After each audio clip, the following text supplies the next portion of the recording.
I'm in front of a copy of Megalodon Jaws.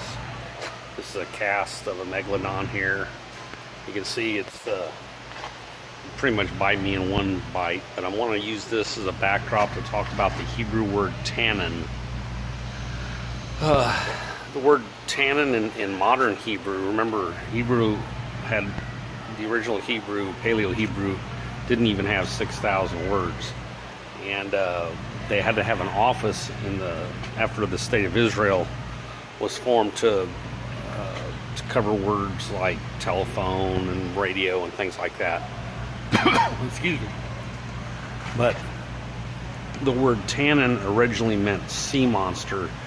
It also covered the like the word Tiamat, which was a Babylonian demon thing. Rahab was considered a tannin. Leviathan was considered a tannin, but like I said, in the modern vernacular, it's considered crocodile. Now, if you look at the old Cronosaurs, that would have been a tannin, and there still might be Cronosaurs in the ocean now. There would be no reason for them not to be, unless they got hunted out of existence. Remember, we've only explored about 6% of the ocean, so the chances of a Cronosaur or something like that of being alive is still pretty high. There's probably actually megalodons. Now, what they call a megalodon is probably just a great white that kept growing.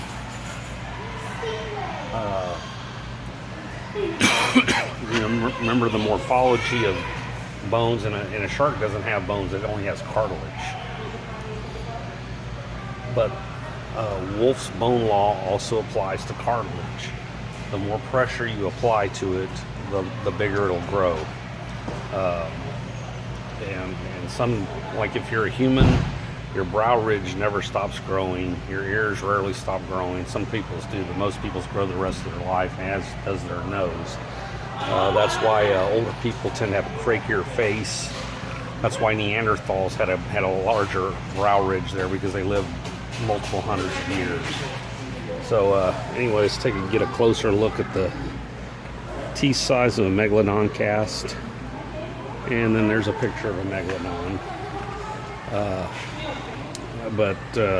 Yeah, the word tannin originally meant sea monster. It's been applied to crocodile now, but Rahab and Leviathan, and those were the sea monsters. I remember the word dinosaur didn't exist until the mid 1800s. Before that, they were called monsters, dragons, leviathans.